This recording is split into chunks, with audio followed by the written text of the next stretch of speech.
Sans plus tarder, nous passons donc à un autre espace géographique avec Bastien Cabot qui n'est pas encore, contrairement à ce que le programme annonce, docteur en histoire de l'École des hautes études en sciences sociales, mais qui a déjà fait en revanche un master, par ailleurs primé par la Fondation Jean Jaurès, donc par le prix de la Fondation Jean Jaurès en 2015, donc le prix a été publié sous forme d'ouvrage. C'est un ouvrage qui porte sur notamment la xénophobie ouvrière dans l'espace justement franco-belge et qui s'intitule « À bas les Belges » qui est apparu donc il y a quelques mois, je crois, ou l'année précédente, mais enfin, il est disponible aux presses universitaires de Rennes.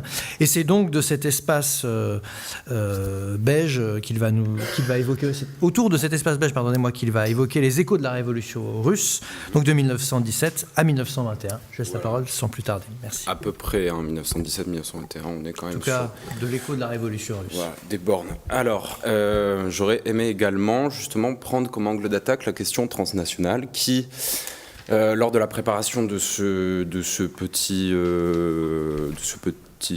colloque, petite table ronde, j'ai envie de dire, m'a sauté aux yeux et j'aimerais commencer avec un extrait relativement comique, cocasse, appelez-le comme vous voulez, qui se trouve dans un rapport qu'a livré Emile van der Velde, je vais en reparler, qui était, bien entendu, une figure très importante de la Seconde Internationale.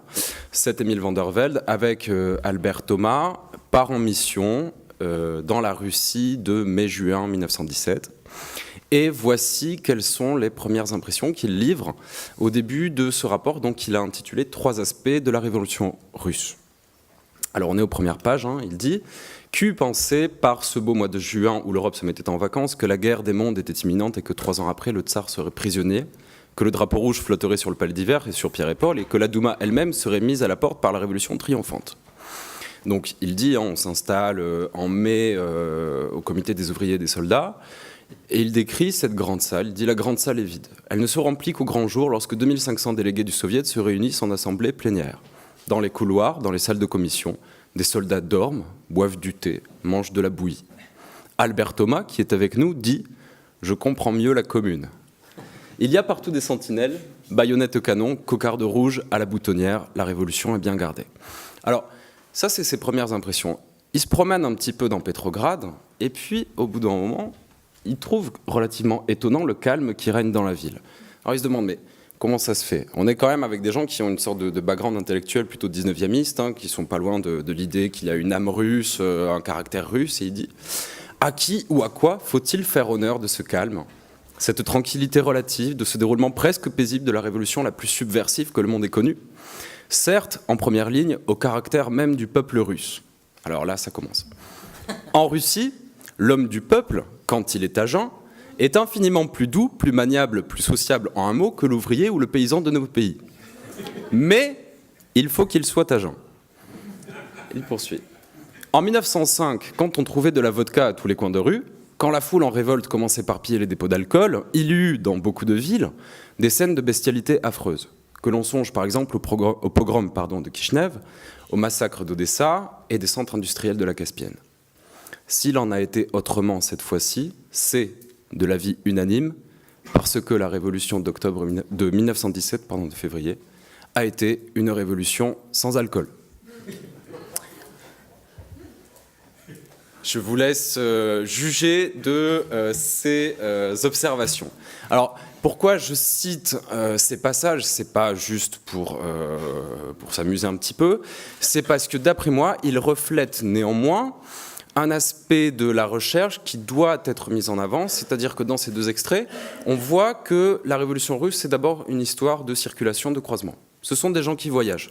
Comme tu l'as dit, Elisa Marcobelli, il y a des délégués du Soviet qui viennent en Italie, il y a des délégués du gouvernement belge ou français qui se rendent en Russie, il y a aussi, j'en parlerai si j'ai le temps, des militaires qui sont envoyés sur le front russe et qui eux-mêmes entrent en communisme, comme Sophie Curet l'a montré dans Pierre Pascal, et qui, chose très intéressante à mon avis, ont la faculté, à ce moment-là précis, de projeter leur catégorie de pensée sur un événement qu'ils contrôlent relativement mal. Et en l'occurrence, cette remarque sur l'alcool, elle ne vient pas juste d'une espèce de stéréotype, au contraire. Il faut savoir que Emile van der Velde, en Belgique, milite activement pour la lutte contre l'alcoolisme des ouvriers. Et que c'est avec ce background, on va dire, intellectuel, qu'il arrive en Russie et qu'il analyse la situation. Alors certes, de façon très superficielle dans ses premières pages, puisque 3 aspects sur la révolution russe fait 400 ou 500 pages et que c'est très détaillé sur la situation militaire, économique du pays, etc. Néanmoins, ce qui me semble crucial, c'est que, comme tu l'as dit, Jean Dumas, on est clairement dans un événement historiographique et historique qui doit permettre d'envisager une histoire connectée, sinon globale, semble-t-il. Alors, côté belge, malheureusement, cette tendance historiographique n'est pas totalement développée. L'ouvrage de référence, c'est celui-ci. Alors, petit problème, c'est que c'était déjà l'ouvrage de référence il y a 50 ans. C'est Claude Renard, Octobre 17 et le mouvement ouvrier belge, qui est apparu donc en 1967 pour le cinquantenaire de la Révolution, qui a été réédité cette année donc, par le CARCOB, c'est-à-dire le Centre d'archives communistes de Belgique, et Mémogramme. Texte qui est entouré d'un très important paratexte, une préface de Jean Puissant, une présentation de Jules Pirlot et une postface de l'auteur lui-même. Alors pourquoi tout cet apparat ? Tout simplement parce que l'auteur a décidé de ne pas changer un iota de son texte. Et il le justifie de façon assez intéressante dans sa conclusion, enfin dans sa postface. Il dit « J'aurais écrit ce livre en 47 ou en 57, c'est-à-dire 10 ou 20 ans après, je ne sais pas si j'aurais écrit sensiblement la même chose. Mais après, voilà, il y a 68 et l'affaire tchécoslovaque, et peut-être que j'aurais écrit des choses différentes. » Donc visiblement, pour Claude Renard, le 20e congrès du PCUS et l'affaire hongroise n'étaient pas suffisantes à ses yeux pour faire changer d'avis sur... idéologiquement en tout cas, les règlements de compte qu'il propose dans ce livre vis-à-vis des sociodémocrates ou des anarchistes de notre côté. Bref. Alors, autre source de réflexion, très complète cette fois-ci, c'est un article de Jean Stengers qui est intitulé Belgique et Russie 1917-1924, gouvernement et opinion publique, qui est apparu en 1988 dans la revue belge de philologie et d'histoire, et qui, clairement, j'aurais pu le restituer tel quel pour aborder la question des regards, justement, des socialistes belges sur la Révolution, puisque cet article est très complet, qu'il propose non seulement une situation du socialisme belge avant 1914, le regard de ces socialistes sur février et sur octobre, et puis bien entendu, la façon dont la révolution russe a été perçue et reçue, bien entendu, dans l'opinion publique belge.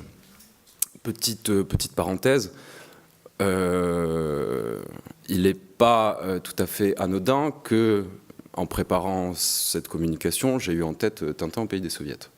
Alors, il faut savoir néanmoins que ce livre a eu pour source un certain ouvrage qui s'appelle Moscou sans voile, qui a été écrit par un auteur d'extrême droite, infiltré dans les groupes communistes belges, et qui délivrait bien entendu une vision relativement négative, mais rendue relativement drôle par Hergé aussi, du communisme de type bolchevique. Alors, je vais essayer de faire vite sur 2 aspects. D'abord, essayer de livrer un petit panorama du socialisme belge devant la révolution russe, et puis essayer d'aborder quelques trajectoires isolées, révolutionnaires ou d'entrée en communisme lors de cette période. Alors, globalement, quelle est la situation du socialisme belge avant 1914 et en 1914 ? Alors, le socialisme belge a une spécificité, c'est qu'il est relativement peu développé d'un point de vue théorique. Petite anecdote, Kautsky disait à Adler dans une lettre en 1902, en pleine crise révisionniste, « Les Belges n'ont rien à réviser étant donné qu'ils n'ont pas de théorie ». C'est quand même assez fort. Alors néanmoins, ce n'est pas une observation qui est à prendre à la légère, au contraire. Le texte fondateur du socialisme belge, c'est ce qu'on appelle la charte de Carignan, texte qui, si elle est relativement faible d'un point de vue théorique, n'en pose pas moins l'exigence fondamentale du socialisme belge, qui est l'accès au suffrage universel. Et la Belgique, qui a eu par ailleurs son printemps des peuples relativement tôt, en 1830, et à la fois relativement tard vis-à-vis de la Révolution française, et dans une perspective, on va dire, totalement 19e, ce qui se traduit chez les socialistes par un regard porté sur février, qui est exclusivement politique. Je m'explique, lorsque Emile van der Velde, avec ses acolytes Henri de Man et Henri de Broecker, partent en Russie, ils y voient du moins l'affirmation du peuple contre la tyrannie ou contre l'autocratie, et nullement ils n'envisagent des conceptions matérialistes de cette guerre, enfin de cette révolution. De la même manière, ce que les socialistes belges ont le plus en travers dans toute cette histoire, c'est le fait que la Belgique ait été envahie par l'Allemagne dès le 4 août, suite à l'application du plan Schlieffen, et que c'est une négation du droit des peuples à disposer d'eux-mêmes. Alors ces socialistes se retrouvent à Sainte-Adresse dans la banlieue du Havre et partent en mission. Alors c'est de cette fameuse mission que résultent 3 aspects sur la révolution russe. Mission lors de laquelle Van der Velde notamment, bien qu'il dise agir pour son propre compte, n'en est pas moins évidemment envoyé par le gouvernement puisqu'il a un portefeuille de ministre d'État. Alors comme Albert Thomas, Van der Velde est envoyé sur le front des Carpates et ukrainiens, me semble-t-il. Là, comme Albert Thomas, il livre des harangues aux soldats. Comme Albert Thomas, il pense voir dans l'effusion, l'accueil des soldats, un remake de La Patrie en danger de 1792, etc., qu'il lie bien entendu au cas belge. Et puis c'est le retour. Van der Velde revient relativement enthousiaste vis-à-vis de la révolution de février et ne se doute pas que les bolcheviks, les maximalistes, ou les bolcheviks comme les appellent, pourraient prendre le pouvoir. Néanmoins, il va rester un autre socialiste belge en Russie, c'est Jules d'Estrées. Jules d'Estrées qui représente l'aile, on va dire, plus à droite du Parti ouvrier belge et qui commente les journées d'octobre avec, on pourrait dire, un peu la mélancolie de la défaite qui s'annonce pour ces socialistes de la Seconde Internationale. Alors, des passages qui sont d'une relative clarté quant au rapport de force politique, mais qui n'en sont pas moins dénués d'une certaine xénophobie à l'égard des Russes. Je pense notamment à Lénine, qu'il qualifie de représentant du socialismus asiaticus, une forme barbare, dégénérée et asiatique du socialisme, ou encore à Trotsky, qui, selon lui, il ne faut pas oublier que Jules d'Estrées a quand même été un antisémite notoire avant son passage au POB, Trotsky qu'il qualifie d'incarnation juive du socialisme, etc., mais qui néanmoins agit avec clarté dans un pays de paresseux. Voilà à peu près ce que dit Jules d'Estrées. Ah, je suis désolé, mais c'est pas moi, c'est eux.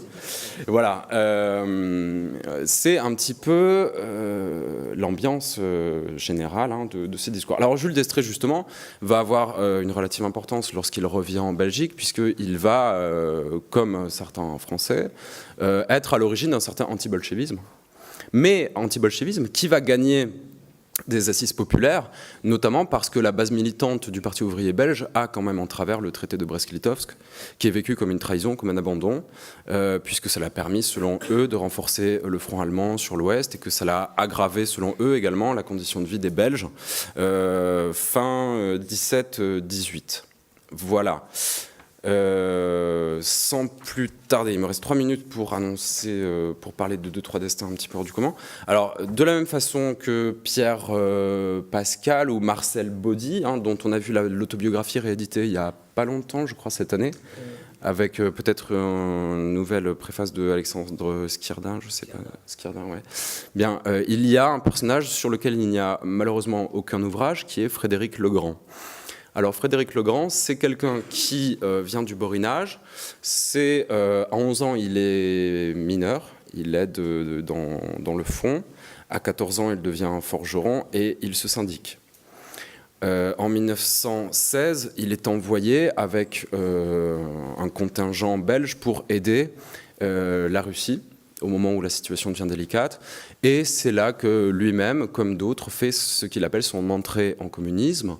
Et selon ses propres dires, aurait lui-même participé à la prise du Palais d'Hiver en octobre, aidé Lénine à prendre le pouvoir sans trop de soucis en se dissimulant dans les réserves d'armes pour éviter que on ne les prenne contre le coup d'État.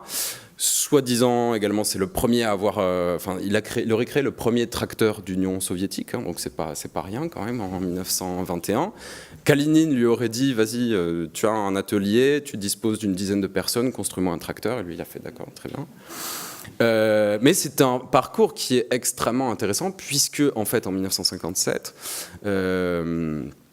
quelque part, ce Frédéric Legrand va publier une série d'articles dans le drapeau rouge, pardon, qui est un peu l'organe central du Parti communiste belge, et qui ne livre bien entendu aucune critique vis-à-vis de l'URSS, bien au contraire. Il y décrit sa vie relativement paisible là-bas,